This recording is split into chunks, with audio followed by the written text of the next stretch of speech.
Hey everyone, welcome to the channel. Today we're going to talk about The Way of Kings by Brandon Sanderson.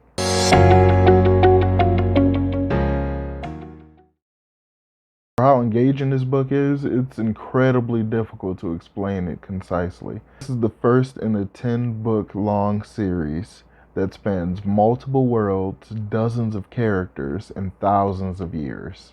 This first book centers around a man named Kaladin, someone who was trained from a young age to be a surgeon, but one day he was recruited into the military to save his brother, who was also recruited.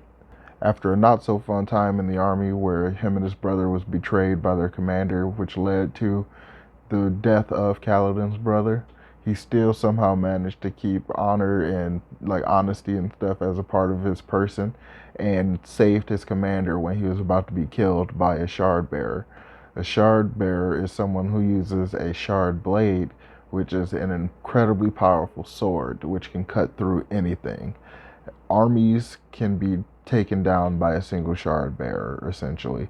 And after Kaladin saved his commander, the reward he got for this amazing thing, when he should have got the shard blade as a reward, instead he was enslaved in order to hide the fact that he was the one that killed the shard bearer instead of the commander, because the commander wanted the weapon and killed Kaladin's fellow spearmen to get it.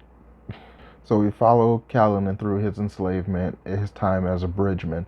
Bridgemen are men who are tasked with carrying a bridge to help span these huge chasms in the shattered plains where the war is fought to avenge the king who was assassinated before the story began.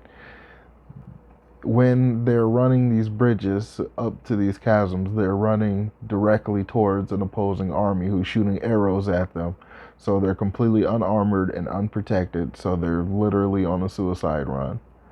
During his time as a bridgeman, Kaladin develops a great bond with his other crew members, and he starts to develop a desire to protect them.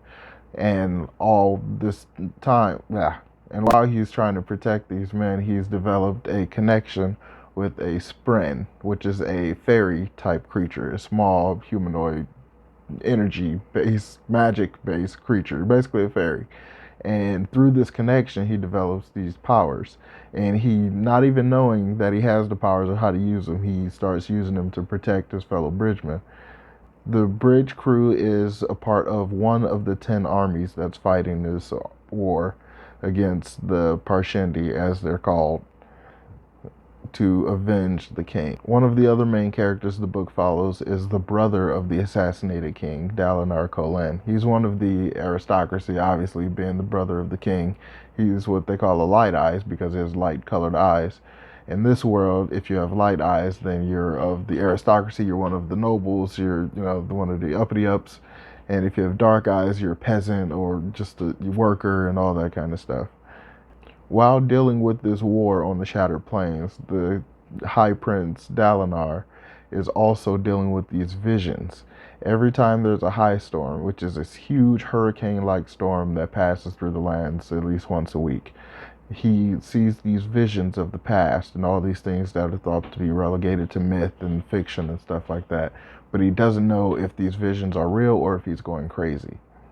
During these visions, he hears a voice that tells him to unite them, and he takes that to mean to unite the different princedoms, the 10 different armies. He wants to unite them. So the voice also tells him to trust these people, but they have shown no reason to be trustworthy. It's culturally inbred into them to basically not be trustworthy people. So he does take the advice of the voice and the visions and trust these people, but it does not have a good outcome. These visions Dalinar experiences is where we get a lot of the world building in this story.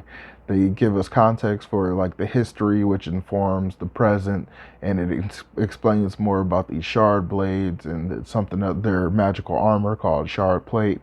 It explains the nature of the war that was fought originally that made up basically the foundation of their religion. and all this kind of stuff. It's incredibly deep world building that's done really well. It's so engaging, but it's so unique and it's so original. I think it's some of the best work I've read in epic fantasy. So, the niece of Dalinar, Yasna Kholin, she is a renowned historian and very famous scholar, and but despite all of that, she's known primarily for being an atheist. They call her a heretic. She is one of the primary focuses of the arc of the third main character, Shallan. She's traveling from her hometown in Yakaved, which is in a completely different kingdom than where all of this other stuff is going on. And she wants to become Yasna's ward. She wants to learn scholarship under Yasna. And when she initially starts off, like she tries to become Yasna's ward, put in her request and everything, and she gets rejected. But the rejection doesn't deter her at all because she has an ulterior motive as to why she wants to become Yasna's ward. And so it's not going to stop her at all.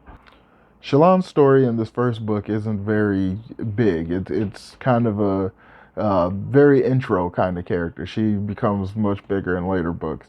And there's so much more. Like Yasna, I can only mention a little bit of her, but she has a full arc, and there's other multiple characters. Each of the members of the bridge crew that Kaladin is a part of, they all have distinct characteristics and names. Like they all feel like fully developed characters and stuff.